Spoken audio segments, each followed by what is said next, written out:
Hello friends, आज हम लोग जीव जनन कैसे करते हैं उसका पार्ट 3 पढ़ेंगे और उसमें जानेंगे सेक्सुअल रिप्रोडक्शन के बारे में। हम फर्स्ट डे क्लास में भी सेक्सुअल रिप्रोडक्शन के बारे में थोड़ी बहुत जानकारी को प्राप्त कर चुके थे, उस चीज को जान चुके थे।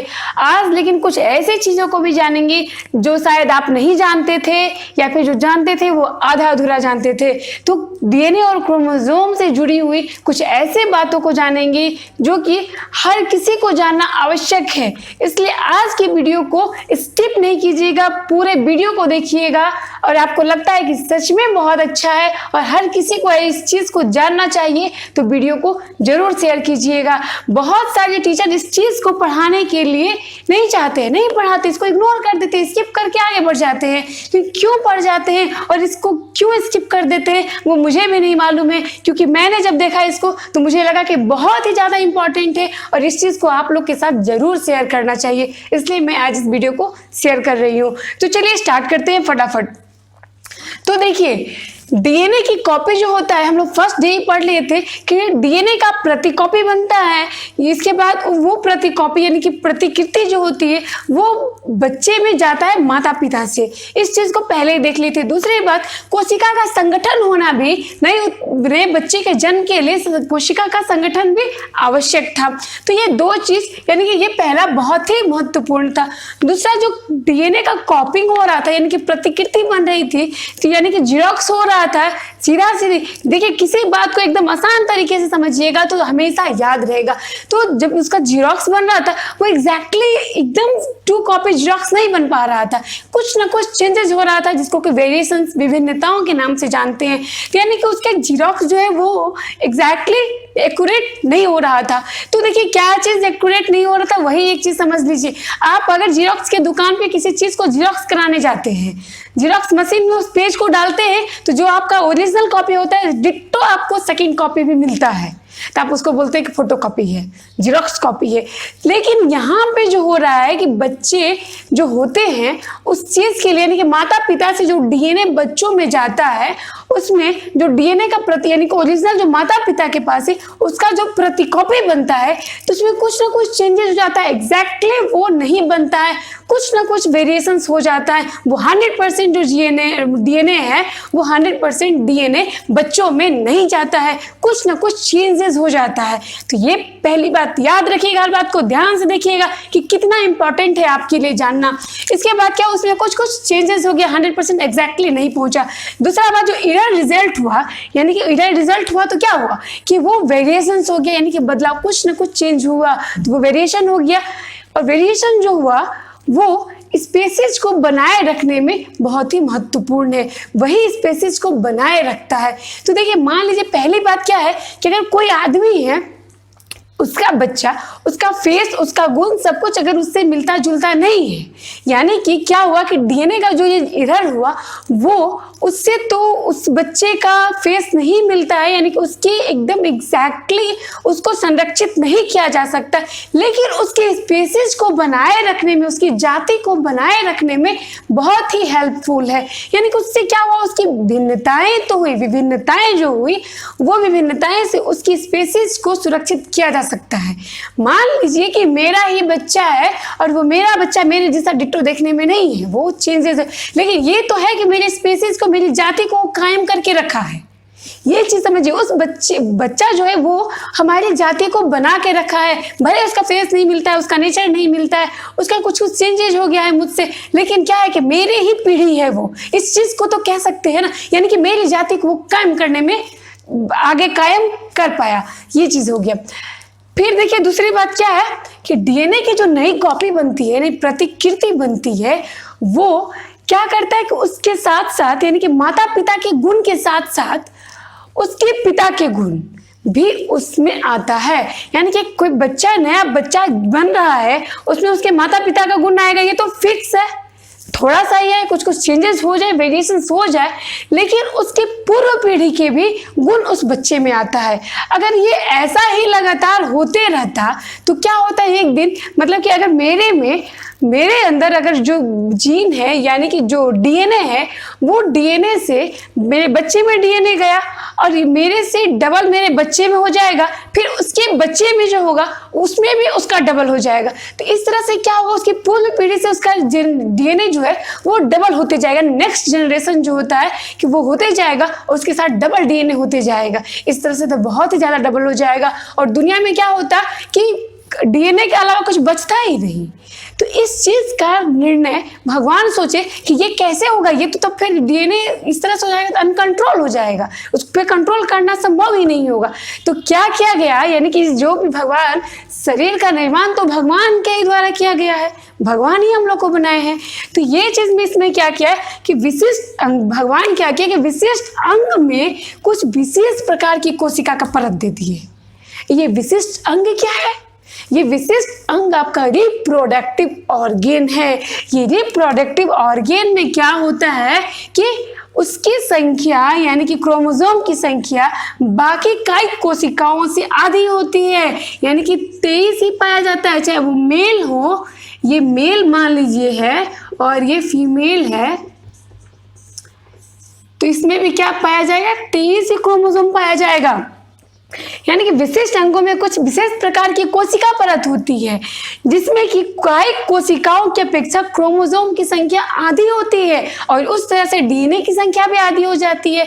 तब क्या होता है कि इस क्रोमोसोम और डीएनए को पुनर्स्थापित किया जाता है, यानी कि जितना 23 उसमें था तो सेम बच्चों में भी 46 क्रोमोसोम आया। और ये चीज कंट्रोल करने के लिए, यानी कि डीएनए बहुत ही ज्यादा नहीं हो जाए, हमेशा उसको पुनर्स्थापित होते रहे, इसलिए इस चीज का व्यवस्था किया गया।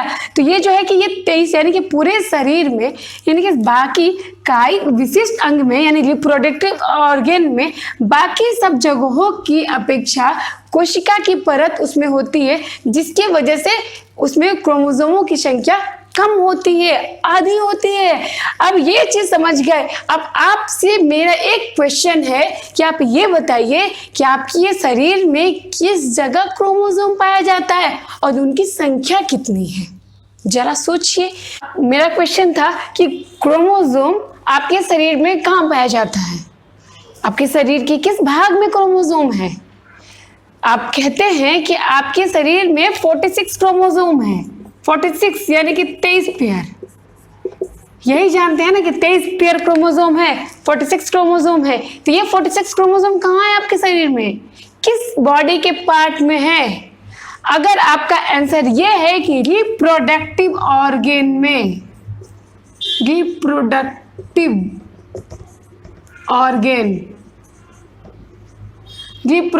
ऑर्गेन में है, तो क्या आप सही हैं? नहीं, आपके पूरे शरीर में क्रोमोसोम है, केवल रिप्रोडक्टिव ऑर्गेन में ही नहीं है, आपके हर एक जगह क्रोमोसोम पाया जाता है। बॉडी का कोई ऐसा भाग नहीं होगा जहां पे क्रोमोसोम नहीं है, क्योंकि क्रोमोसोम कहाँ पाया जाता है वही चीज को आप देख लीजिए। आज ये हमारा सेल है और हमारा पूरा शरीर कोशिका की बनी होती है, सेल की बनी होती है। सेल का जो केंद्रक होता है वो क्रोमोसोम होता है, उसमें क्रोमोसोम। आज आपका ये चीज एकदम क्लियर हो जाएगा कि क्रोमोसोम कहाँ पाया जाता है।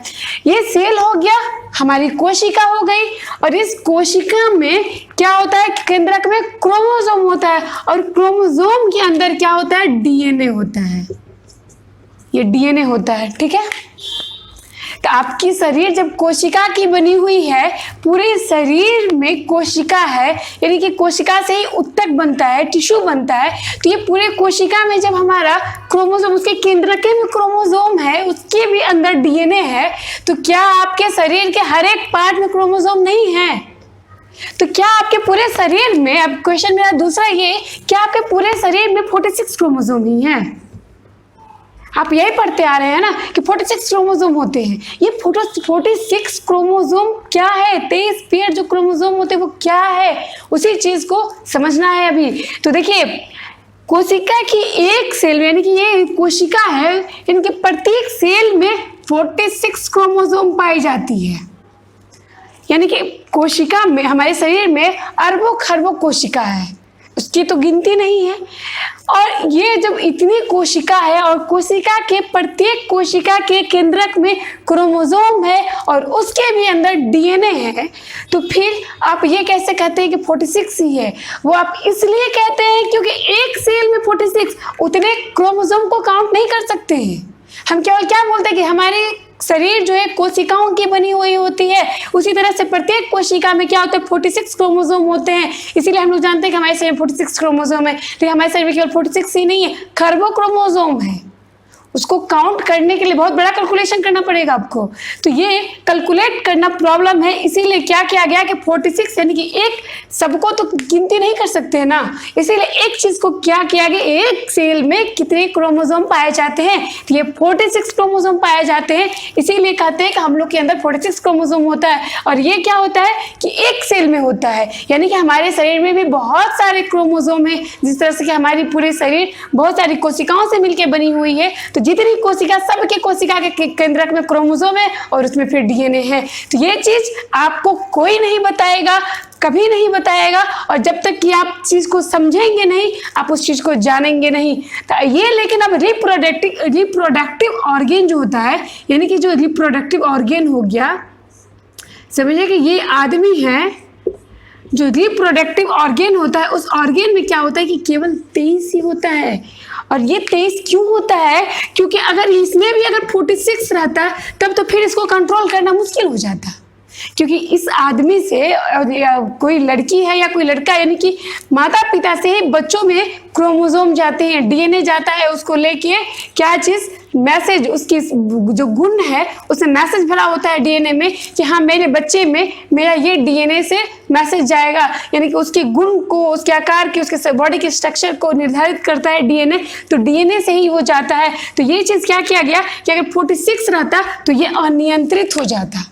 इसी चीज को हम लोग पहले पढ़े कि कायिक कोशिकाओं की अपेक्षा हमारे विशिष्ट अंग यानी कि रिप्रोडक्टिव ऑर्गेन में 23 ही क्रोमोसोम होता है, यानी कि आधा होता है। 46 फुल हो गया तो 23 होता है। और ये 22 क्रोमोसोम को क्या बोलते हैं? ऑटोसोम के नाम से जानते हैं, ऑटोसोम्स। और एक जो बच गया उसी को कहते हैं हम लोग क्या? Sex chromosome.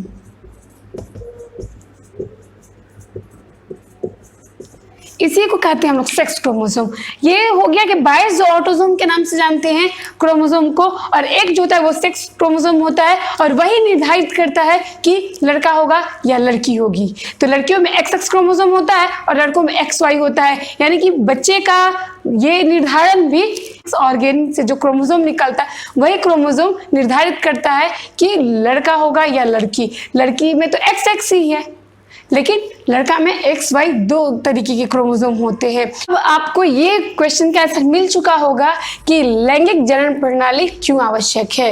ये वेरिएशंस के लिए आवश्यक है। ये अगर वेरिएशंस नहीं होंगे तो कुछ नया चीज नहीं मिल पाएगा। तो ये वेरिएशंस होते रहे, बदलाव होते रहे, विभिन्नताएं होती रहे, ताकि जैव का विकास हो सके। ये जैव विकास के लिए बहुत ही महत्वपूर्ण है। इस वजह से लैंगिक जनन प्रणाली होती है, और लैंगिक जनन प्रणाली की वजह से सेक्सुअल रिप्रोडक्शन की वजह से ही वेरिएशन संभव है, और इसी वेरिएशन से जैव विकास संभव है। लगता है कि आपका क्लास आज का बहुत ही इंटरेस्टिंग था और ये बात बहुत ही महत्वपूर्ण था, ताकि ये बात हर किसी तक पहुंचे, तो इस वीडियो को जरूर शेयर करें। Thank you so much.